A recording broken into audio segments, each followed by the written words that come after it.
Opa, e beleza pessoal? Como vocês sabem, né, esse tipo de manhwa é um nicho já do canal. Tem alguns manhwas que todo mundo sabe que é do canal mesmo, né? E eu gosto muito de trazer esse tipo de manhwa, que é um manhwa onde você tem um medinho, mas você não consegue parar de ler, entendeu? Eu não trago os mais pesados porque eu também não vou conseguir ver, por causa que eu geralmente gravo à noite. E dá um medinho, né? Dá um medinho.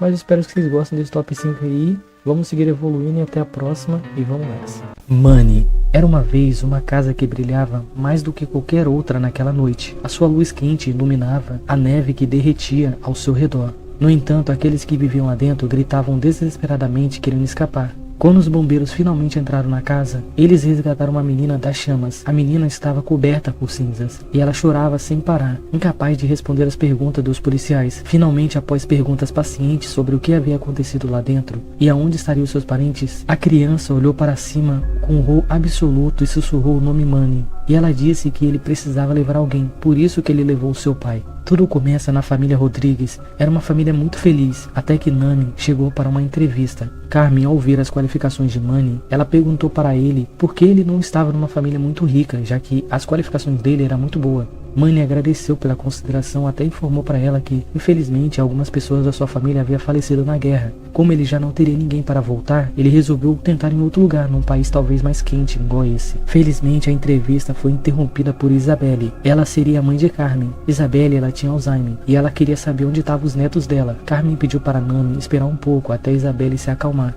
Money disse para Carmen que ela já trabalhou com pessoas que teriam Alzheimer, e alertou para ela que teria alguns acidentes que ela deveria ter mais preocupações se ela não colocasse algumas trancas especiais nas portas. Pessoas com Alzheimer sempre andam sem rumo, e tinha um perigo eminente que Isabelle pudesse cair na piscina e morrer afogada. Money pediu para Carmen que ela levasse até o quarto de Isabelle. Assim que o quarto de Isabelle foi apresentado para Nami, ela avistou algo brilhando entre o colchão. Assim que ela foi averiguar, tinha uma faca lá dentro. Nami contou para Carmen que é normal pessoas com Alzheimer procurar algum tipo de senso de defesa, já que quando eles despertam, eles não sabem como eles foram parar naquele lugar. E depois desse ato de carinho e compreensão com a mãe de Carmen, Money foi contratada pela Carmen para morar ali com eles e ser a sua nova babá. Money lhe era perfeito. Ele limpava, cozinhava, lavava, sem nenhum tipo de reclamação. A vida de Carmen se tornou extremamente mais confortável depois que ele foi morar lá. Toda a família gostava dele, menos Violeta. Ela era a filha mais velha deles. Ela era um pouco reclusa. Money tentou se aproximar dela, mas ela sempre mostrava para ele que ela não queria que ele invadisse o seu espaço.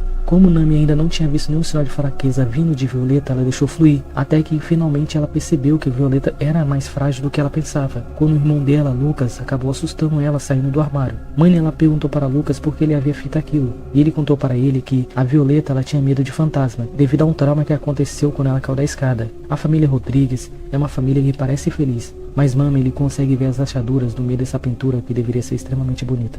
Esconde, esconde no sofá. Eu amava muito os meus pais. Sabe, a gente era uma família bastante feliz. Mesmo cansado, eles priorizavam os meus cuidados. Todas as noites a gente tinha brincadeiras divertidas. Como por exemplo, hoje a gente estava brincando de pique-esconde. E no fim de cada noite a gente se sentava naquele sofá e assistia um programa como uma família extremamente feliz. Tudo o que acontecia junto naquelas noites era de maneira espontânea. A gente era uma família bastante feliz. O que aconteceu foi bastante sutil, mas as mudanças, ela sempre estava lá. O meu pai e eu estávamos assistindo TV, até que minha mãe entrou na sala, e ela havia falado comigo como se eu estivesse sozinho, ignorando completamente que meu pai estava ali sentado do meu lado. Para não contrariar a minha mãe, eu decidi brincar com ela. Meu pai estava me questionando o motivo de eu estar brincando sozinho. Com o tempo, essa estranheza estava ficando cada vez pior. Toda noite, a minha mãe sempre fazia o jantar, mas ela sempre esquecia de deixar o prato do meu pai no lugar dele. E meu pai sempre trazia lanche. Para não contrariá-los, eu sempre comia 2 vezes, deixando sempre metade do lanche que meu pai trazia e metade do prato que a minha mãe fazia.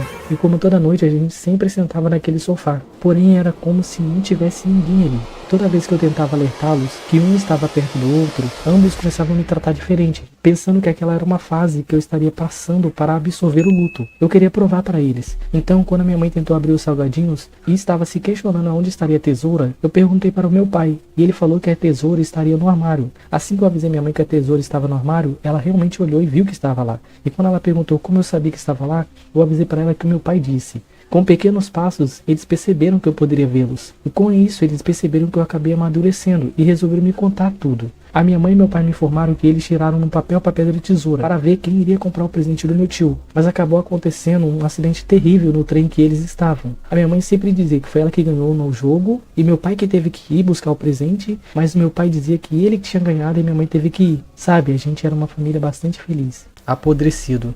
Meus planos mudaram depois daquele incômodo. Um cheiro de algo que lembrava muito putrefação vinha sempre do apartamento de baixo. Eu pensei que poderia ser algo de errado e acabei contatando o proprietário do prédio. E ele me disse que era normal, já que o prédio era bem antigo e também ocorria o fator climático, já que estaríamos no verão. Ele até avisou para mim que em pouco tempo aquele cheiro iria passar. Então simplesmente decidi ignorar e seguir o aconselhamento do meu proprietário. Mas eu não queria esperar, então acabei fechando a minha janela. Porém, depois de algumas noites, eu não tive escolha. Naquela noite específica, Jeansin, depois de abrir a janela, ele teve um pesadelo, como se tivesse alguém olhando para ele. A paralisia do sono é um distúrbio temporário onde uma pessoa desperta de um sono profundo e permanece incapaz de se mover ou falar por alguns segundos. Frequentemente, ela acompanha um medo intenso e alucinações vitais e auditivas. Como foi algo terrível de se ver, Jeansin resolveu colocar uma garrafa na porta. Tudo para ele não ver de novo essa visão infernal. Entretanto, a garrafa havia se soltado da porta. Por ele ver na internet que aquilo poderia ser uma situação de estresse, ele resolveu recolocar a garrafa no lugar. Porém, quando ele pensou que nada iria acontecer, uma sensação de pavor percorreu pelo seu corpo inteiro. E esse pavor era como se tivesse alguém segurando ele naquela porta. Ou era como se alguém estivesse esperando ele errar a qualquer minuto para pegá-lo. Quando os olhos pararam de observá-lo, Jeansin ligou para o seu melhor amigo, Junhyun, para que ele pudesse contar o que estava acontecendo para ele, sobre seus pesadelos acordado.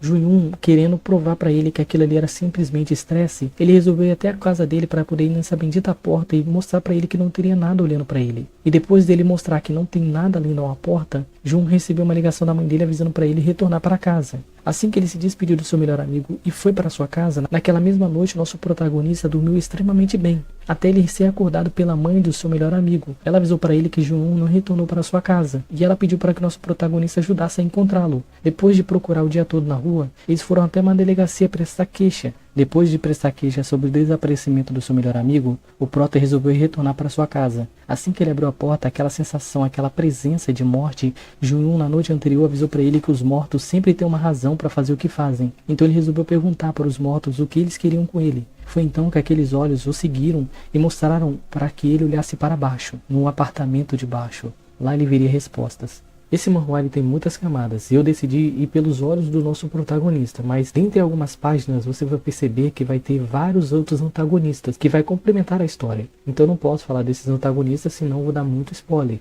E essas pessoas só aparecem um pouco mais pra frente. Então vocês vão ter que ler. Todo mundo vai gostar, eu sei. Eu conheço o gosto do meu público. Zenzé. O que necessariamente seria um sonho? Talvez pode ser uma parte do que a gente projetamos, do que a gente vimos naquele dia. Ou quem sabe um sentimento reprimido onde a gente só pode expressá-lo em nossos sonhos. Jinzé não se lembra como tudo começou, mas a única coisa que ele se lembra é quando ele era criança. Toda vez que ele fechava os olhos, ele tinha aquele mesmo sonho. Esse sonho retratava numa árvore onde uma figura assombrosa assombrava ele. No começo aquela coisa só ficava encarando, como se quisesse dizer alguma coisa para ele. Com o tempo, nosso protagonista notou que aquela sombra estava chegando cada dia mais perto dele, conforme ele crescia ao fazer aniversário. Hoje era o seu aniversário de 17 anos. Aquela mesma coisa acabou dando mais um passo para perto dele. Zeri sempre teve esse sonho, e ele não queria incomodar seus pais com suas preocupações aleatórias. Mas a coincidência era muito grande, ele estava tendo o mesmo sonho 17 anos seguidos. E ao informar os seus pais o que atormentava ele, tanto a sua mãe quanto o seu pai mudaram de expressões, e eles pareciam que estavam escondendo alguma coisa. Zeri tentou perguntá-los mais para ver se eles conseguiam dar mais resposta para ele, sobre por que ele está sonhando com esse mesmo sonho por 17 anos seguidos.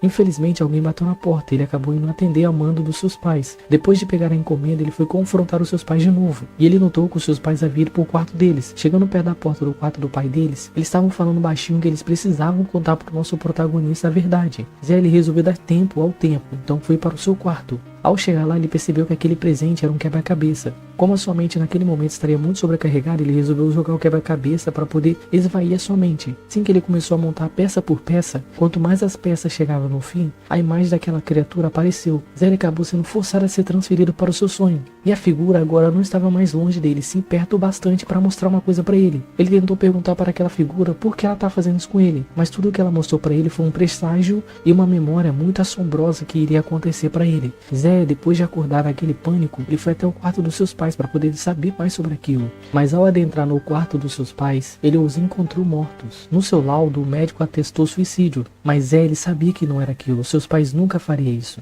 Zé, no meio do funeral dos seus pais, ele estava no seu modo automático, mas no seu peito ele sabia que seus pais não iriam fazer aquilo. Talvez fosse o fator emocional, mas aquela situação ficou pior. Os sonhos deles estavam se tornando realidade, ele estava começando a ver mais coisas traumáticas. Como ele sabia que seus pais tinham resposta, ele resolveu fuçar nas coisas do seu pai. E vasculhando as coisas dele, ele acabou achando uma foto antiga. E nessa foto estava escrito que aquele ali era o grupo de clube de pesquisas astronômicas. E ele começou a ver as anotações do seu pai, que dizia que 17 anos atrás, a mulher dele, que seria a mãe do nosso protagonista, e mais 4 amigos foram até Stone Village, em busca de respostas sobre o meteoro que havia caído lá 100 anos atrás. Nas anotações do seu pai dizia que ficou nessa vila por 10 dias. O seu pai relatou nas suas anotações que aquilo parecia uma zona de terror, ou um cemitério, ou talvez um templo para um deus. Além disso, ele percebeu que nessa vila tinha muitos corvos. E uma coisa que seu pai notou é que as pessoas do grupo estavam desaparecendo e retornando sem memórias do que aconteceu com elas. Depois de ver as anotações do seu pai, ele sabia que a única maneira de ele conseguir as respostas que ele tanto procura é ele indo até essa vila Stone, indo na casa daquela coisa que estaria assombrando ele. Psicopata no mundo Murim. O solo da montanha Uá foi banhado com sangue dos inocentes. A cada flor que brotava, uma pessoa da montanha havia falecido. Vários artistas marciais foram guiados pelo choro dos inocentes. E eles pensaram que quem foi o demônio que ordenou esse massacre? O choque de realidade acabou batendo nos mestres da montanha Shaolin, da montanha Wugdang, da montanha Jingsheng e por fim da montanha Nangigung. A pessoa que havia feito esse massacre era somente uma pessoa, e o motivo desse monstro era extremamente banal. Ele simplesmente soube que a montanha Uá tinha muitos artistas marciais fortes, e ele pensou que lá teria alguém para desafiá-lo. E depois das testemunhas ouvirem essas palavras cruéis que saía da boca de uma pessoa sem coração, a guerra começou e acabou finalmente. Foi então que Dong Bok-soo, nosso protagonista, havia entendido por que esse jogo Muri Online receberam vários tipos de reclamações de pessoas sensíveis pedindo para fechar esse jogo. O jogo ele era extremamente brutal, mas ele pensava que era sempre bom bater uma play antes de comer. O jornal às vezes nos lembra que está na hora de almoçar. Uma notícia muito intrigante havia chamado a atenção dele. O CEO de uma empresa chamada No havia desaparecido. Dong ele sabia onde No estava. Antes de você se alimentar, primeiro você precisa temperar e depois deixar a comida marinando no molho. Dong ele conseguia ver além dos pedidos de socorro e piedade de No.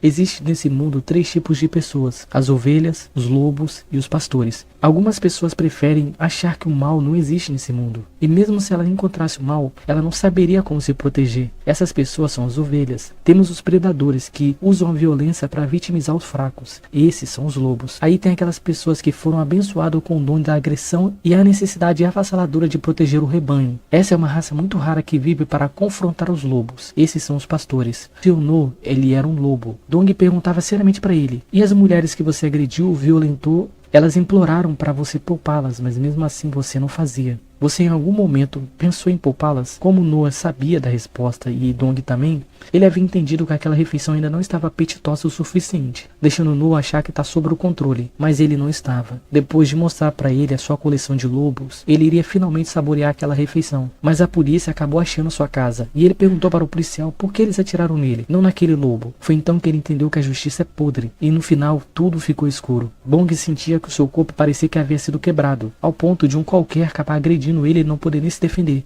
Foi quando os olhos de Bong soube de algo. Esse não era o mundo real. Isso era Muri Online, o jogo que ele estava jogando há poucas horas atrás. Assim que ele entendeu aonde ele estava, as memórias daquela pessoa veio sobre ele. O seu nome era So-Sun. Ele era um órfão que havia buscado abrigo no clã Darin, e nesse lugar ele era feito de escravo. Ele dormia e trabalhava no aconchego dos cavalos. Algumas vezes ele era obrigado por Machiu, era uma das pessoas que estava responsável por ele, a fazer serviços extras. E hoje ele foi ordenado para que ele acompanhasse Dong-Wo para coletar algumas espadas para a seita. Mas Dong-Wo deixou ele sozinho para ir curtir com as prostitutas e mandou ele fazer várias viagens até ele levar até a última espada para a seita. E depois de horas de trabalho, seu corpo fraco estava cedendo. A sua pressão havia caído. Infelizmente para ele acabou esbarrando no figurão do Murim. Sousa ele apanhou muito, até deixar ele entre a vida e a morte. E depois dele ver as memórias daquela pobre criança, Dong ele soube que ele foi mandado para um mundo cheio de lobos, pronto para ser caçado pelo pastor.